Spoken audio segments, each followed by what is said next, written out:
family night. Now let's go to the lineup notes. This stuff to me matters as much as those plays we just highlighted for you and showed all the different highlights and all that stuff.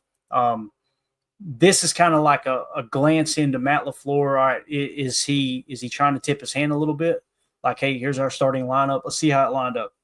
Number one offensive line with Rasheed Walker out, so keep that in mind. Jordan Morgan seems to be the backup left tackle, right? Aaron Banks at left guard, Elton Jenkins at center, Sean Ryan at right guard, and Zach Tom at right tackle. No surprise there.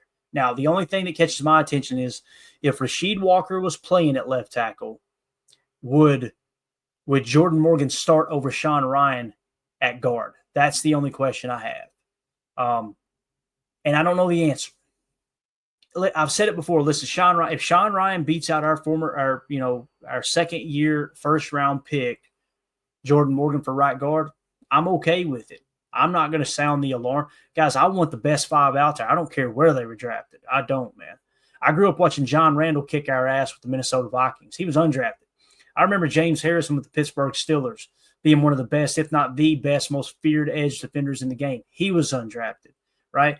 I'm trying to think of who else here. Sam Shields, great cornerback for the Packers, undrafted. Tramon Williams, huge role. Without Tramon Williams, I don't know if we win that Super Bowl in 2010, 2011. Undrafted, right?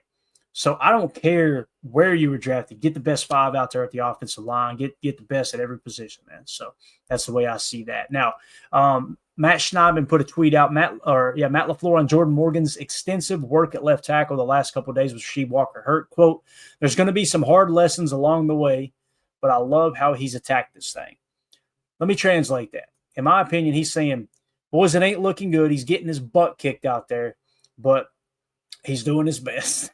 So holding on for dear life, right? Let's hope that he improves pretty quickly here. All right, number one secondary with Nate Hobbs out. So again, Nate Hobbs, it seems as if Nate Hobbs is going to play outside corner. We haven't seen him in the slot much in camp. He's mostly played outside, right? So with Nate Hobbs out, it was Keyshawn Nixon and Carrington Valentine on the outside, Javon Bullard in the slot, Xavier McKinney and Evan Williams at safeties. No surprise there. I would be more interested in seeing if when Nate Hobbs is healthy, and we'll probably see it maybe as early as this week, hopefully, when he's healthy, does that mean that he goes to the slot when the money's kind of on the table as we get a little later in the preseason? Do we put him in the slot, put Javon Bullard on the bench and let Carrington Valentine start, or do we keep Javon Bullard in the slot, put Nate Hobbs on the outside, and bench Carrington Valentine? It feels to me like the answer is our starting DBs when Nate Hobbs is healthy and everyone else is as well. It's going to be Nate Hobbs, Keyshawn Nixon on the outside, Javon Bullard in the slot, and Carrington is going to be that next man up type guy off the bench. That's what it feels like. And if for some reason Javon Bullard goes down in the slot, they'll probably throw Hobbs to the slot, put Carrington on the outside, and off we go. And that's not a knock against Carrington Valentine. I think it's kind of multifaceted. I think that they want Javon Bullard on the field because he's a second-round pick, and I think that he played way better in the slot than he did safety. Now he's got a full offseason, 2 full off seasons under his belt, right, to go out there and try to get even better at playing slot.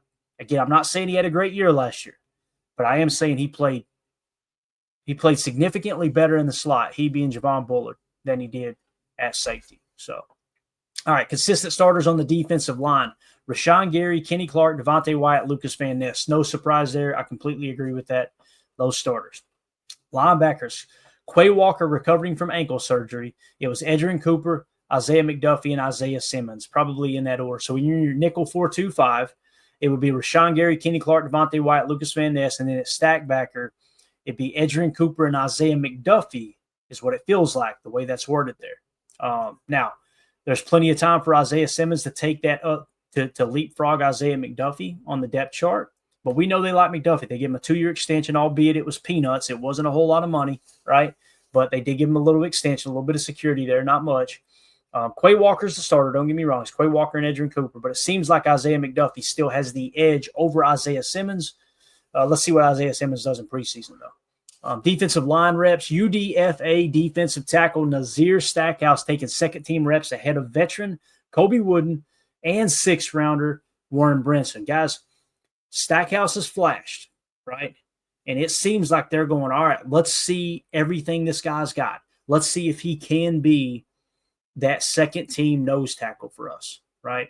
And I personally think the first team nose tackle will be Kenny or Carl Brooks is what it feels like. Because Kenny played a lot of nose last year. Not a lot of people don't realize that.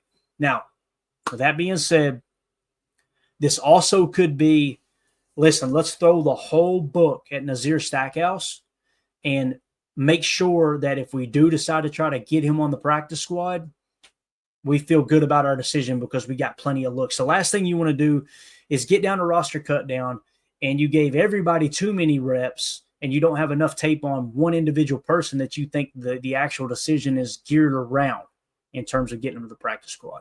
So that's how I think they're looking at this. But I do think that's legit that Nazir Stackhouse he has passed up Colby Wooden on the depth chart. It feels like that's happened.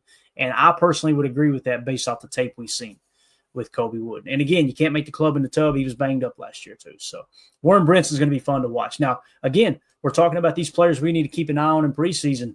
Colby Wooden's one too.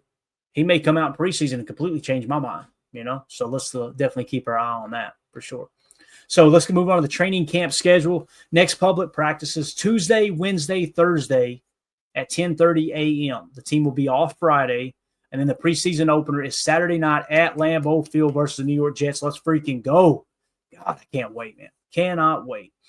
So, again, next public practices, and this could change. You guys know it changes on if Matt LaFleur goes, let's have a practice today. They'll run them out there, right? But it sounds like it's going to be Tuesday, Wednesday, and Thursday open to the public. So we'll try to get Tim out there if he's free. And, again, we appreciate anything that Tim does for this show. He's a busy, busy man, but if he finds himself out on the practice field, we'll definitely I love getting his take being there because it's different. Listen, it's different than just reading Twitter to you guys and having someone boots on the ground there at practice, seeing it firsthand. It's absolutely huge. So, all right, quote of the day. And I want to give credit to Bill Huber. I believe it's his article that grabbed this quote, and it's where I found it out, okay?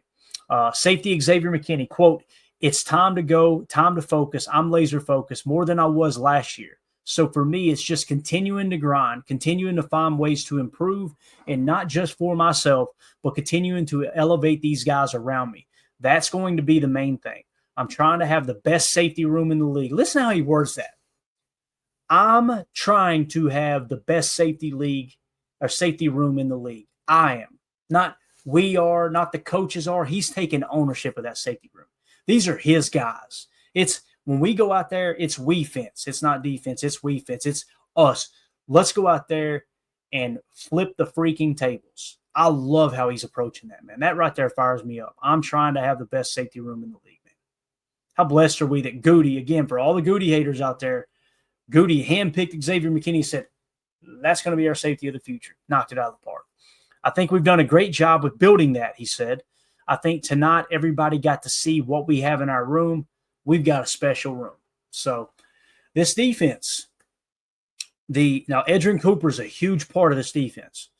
But to me, the identity of this defense so far, it's that safety room. It's Xavier McKinney. Just like Josh Jacobs has kind of become the identity on offense when the money's on the table. And what I mean by that is right now we're talking Jordan Love and Net Balls and Matthew Golden and Savion Williams and all that, right? But we know when it comes down to Sunday, we know who the guy was that was breaking tackles left and right, throwing spin moves on the Jacksonville Jaguars, stiff-arming another guy into oblivion, like absolutely running through the Honey Badger's face. That's Josh Jacobs. So for me, the identity on offense right now is Josh Jacobs in the running game with a solid passing game behind him.